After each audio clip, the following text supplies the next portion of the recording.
तो स्वागत है बच्चों हमारे YouTube चैनल खरे सर कोचिंग क्लासेस में। बच्चों आज का हमारा टॉपिक है सामान्य हिंदी इंटरमीडिएट में मई से पढ़ करके 100 में 100 नंबर कैसे प्राप्त करें।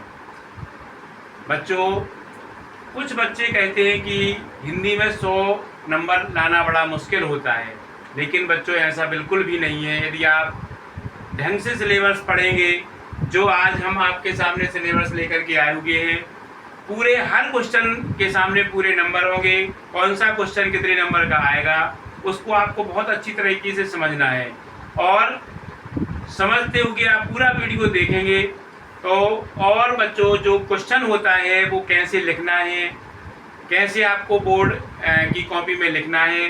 कुछ बच्चे क्या करते हैं, जीवन परिचय आया कि किसी भी कवि का जीवन परिचय, लेखक का जीवन परिचय लिखो, तो बच्चे क्या करते हैं केवल जीवन परिचय दे दिया, किसी ने केवल साहित्यिक परिचय लिख दिया। तो ऐसा नहीं है बच्चों, पूरा यदि जीवन परिचय लिखना है तो जीवन परिचय, उनकी रचनाएं, भाषा शैली और साहित्य में स्थान, पूरा यदि आपने नहीं लिखा तो आपको 5 में 5 नंबर मिलना बहुत मुश्किल होता है। उसी तरह से बच्चों निबंध होता है। बच्चे क्या करते हैं, एक पेज में आधे पेज में निबंध लिख दिया, कोई टॉपिक होगा तो उसको पहले सबसे पहले पूरा हेडिंग, उसका इंट्रोडक्शन पूरा लिखना चाहिए। इसके बाद उपसंहार तक आप नहीं लिखेंगे तो आपको 9 नंबर प्राप्त होना बहुत मुश्किल हो जाता है।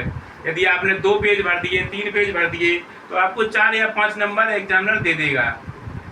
अगर आप हमारे बताए हुए तरीके से लिखेंगे तो बच्चों अभी मई से पढ़ करके और एग्जाम तक आप इस तरह से हिंदी में नंबर प्राप्त करेंगे कि आपकी परसेंटेज बहुत अच्छी हो जाएगी। बच्चों कुछ विषय आपके कमज़ोर भी हो सकते हैं, लेकिन यदि आपने हिंदी में बहुत अच्छी तरीके से समझा और हमारे जो चैनल पर जो बताया जाता है हिंदी में किस तरह से लिखना है, किस तरह से हमें प्रश्नों को पढ़ना है बिल्कुल सरल भाषा में, तो बच्चों उसको आपको समझना है। तो चलते हैं बच्चों आज के टॉपिक की ओर। तो बच्चों आज का मैंने टॉपिक बताया था कि सामान्य हिंदी इंटरमीडिएट में 100 नंबर हम कैसे प्राप्त करें। तो बच्चों इसमें हम सबसे पहले पहला प्रश्न आपका आएगा, विकल्पीय प्रश्न होगा। बच्चों विकल्पीय प्रश्न होता है वो बच्चों आता है आपका 10 नंबर का। 10 नंबर में से 5 होते हैं पद्य साहित्य का इतिहास, और बच्चों 5 प्रश्न होंगे आपके गद्य साहित्य के इतिहास में से। इसके बाद दूसरा प्रश्न होगा आपका गद्यांश पर आधारित प्रश्न। जो गद्य साहित्य होता है बच्चों, गद्य की जो बुक होती है उसमें से आपके गद्यांश को पढ़ करके प्रश्नों के उत्तर देने पड़ते हैं। तो आपके 2-2 नंबर के प्रश्न आते हैं बच्चों, 5 प्रश्न आएंगे तो बच्चों वो होंगे आपके 10 नंबर के, जो कि बहुत ही महत्वपूर्ण प्रश्न होते हैं। बच्चों आपको गद्यांश पढ़ना है, मैं इसके बाद वीडियो लास्ट का स्वरूप डालूंगा तो उसमें आपको पूरे गद्यांशों पर आधारित प्रश्नों के उत्तर दिए जाएंगे। धीरे धीरे बच्चों हम आपके सामने गद्यांश पद्यांश के सभी वीडियो लाएंगे। इसके बाद बच्चों पद्यांश पर आधारित प्रश्न होते हैं जो कि काव्य साहित्य के आधार पर होते हैं। आपने यदि पद्यांश सही तरीके से समझा है, सूरदास जी, तुलसीदास जी, मैथिली चरण गुप्त, इनके पद्यांश होते हैं कवियों के। बच्चों यदि आपने ढंग से समझ लिया तो आपको प्रश्नों के जो उत्तर होते हैं, प्रश्नों के उत्तर, तो उनको देने में कोई भी हिचक नहीं होगी। ये भी बच्चों 10 नंबर के प्रश्न आते हैं जो कि 2-2 नंबर के होते हैं, 5 प्रश्न होंगे। इसके बाद बच्चों चौथा नंबर आता है गद्य के जीवन परिचय। जो लेखक गद्य में लेखक कहलाते हैं तो इनके जीवन परिचय आएंगे बच्चों। तो जो जीवन परिचय आपको करना है ये होंगे आपके 5 नंबर के। 5 नंबर के जीवन परिचय में आपको पूरा जीवन परिचय, साहित्यिक परिचय, रचनाएं, भाषा शैली, ये सब पूरा कंप्लीट करना पड़ेगा बहुत अच्छी तरीके से। इसके बाद बच्चों 5वां नंबर होगा पद्य के जीवन परिचय, अर्थात कवियों के जीवन परिचय। ये भी आपके बच्चों 5 नंबर के आएंगे, बहुत ही सरल भाषा में हम आपके लिए ये लाएंगे सब। इसके बाद बच्चों 6वां प्रश्न है कथा साहित्य का सारांश। कथा भारतीय आपकी जो एक आपका बुक है उसमें जो भी सारांश होते हैं, जैसे पंचलाइट हो या फिर लाठी हो या बहादुर कहानी हो, इसमें प्रमुख पात्र का चरित्रण या उनके सारांश। तो ये बच्चों 5 नंबर के इनके सारांश या चरित्रण आएंगे। इसके बाद बच्चों सत्य की जीत खंड काव्य 7वां नंबर है। ये खंड काव्य के रूप में आपके कोर्स में आया हुआ है, जो कि आपको केवल सत्य की जीत ही करना है बच्चों, क्योंकि अलग अलग जिलों के लिए अलग अलग खंड काव्य होते हैं। आपके झांसी जिले के लिए बच्चों सत्य की जीत खंड काव्य है, जो कि 5 नंबर का आपका आएगा। इसके बाद 8वां क्वेश्चन है बच्चों संस्कृत गद्यांश का संदर्भ सहित हिंदी अनुवाद, जो कि बहुत ही महत्वपूर्ण होता है बच्चों और थोड़ा सा डिफिकल्ट भी होता है, कठिन भी होता है, क्योंकि संस्कृत आजकल के बच्चे जो है संस्कृत बहुत ही उन्हें टफ लगती है। तो ये आपको बहुत ही अच्छी तरह से समझना है।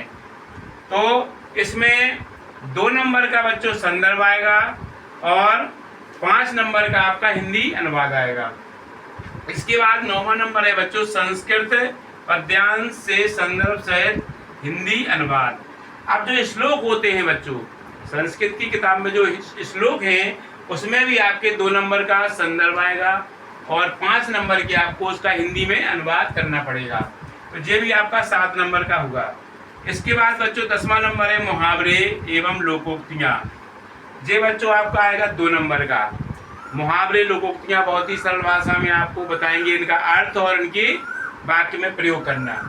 इसके बाद बच्चों 11वां नंबर है अपठित गद्यांश पर आधारित प्रश्नों के उत्तर, जो कि आपने पढ़ा नहीं है। कोई भी एक स्टोरी एक कहानी आ सकती है बच्चों, बहुत ही सरल भाषा में वो कहानी आती है, उसको आपको पढ़ना है और उसमें जो प्रश्न होते हैं बच्चों वो इस अपठित गद्यांश को पढ़ना है और उन प्रश्नों के उत्तरों को छांटना है, जो कि 5 नंबर के बच्चों आएंगे। बहुत ही सरल भाषा में आपको ये हम चीज़ें आपको समझाएंगे। इसके बाद बच्चों 12वां नंबर है शब्द युग्मों का सही अर्थ है। ये बच्चों आपका 2 नंबर का आएगा। इसके बाद 13वां नंबर है बच्चों शब्दों के सही अर्थ। सही अर्थ आपको बताना है, ये 2 नंबर के ये भी होंगे। इसके बाद 14वां नंबर बच्चों आपके लिए है वाक्यांशों के लिए एक शब्द का चयन, जो कि हमने अपने वीडियो में आपके लिए ये प्रस्तुत कर दिया है। आप लोग इस वीडियो को देखें और समझें। ये भी आपका 2 नंबर का आता है। इसके बाद 15वां नंबर होगा बच्चों अशुद्ध वाक्यों को शुद्ध करना।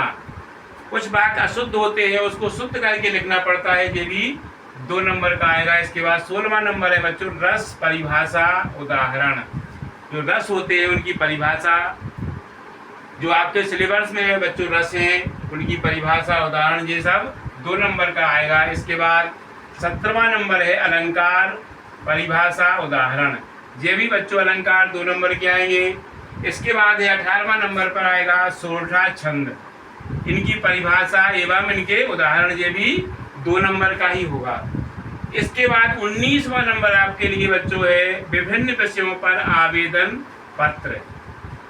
आवेदन पत्र आते हैं, कोई भी विषय हो सकता है, वो इम्पोर्टेंट विषय हो सकता है, उसमें आपके लिए 6 नंबर का आएगा बच्चों। इसके बाद लास्ट नंबर है 20वां नंबर है प्रमुख विषयों पर निबंध, जो कि सबसे ज़्यादा नंबर का बच्चों आपके पेपर में आएगा। निबंध प्रमुख विषयों पर सामाजिक विषयों पर निबंध आते हैं, जो कि 9 नंबर का होगा बच्चों आपके लिए।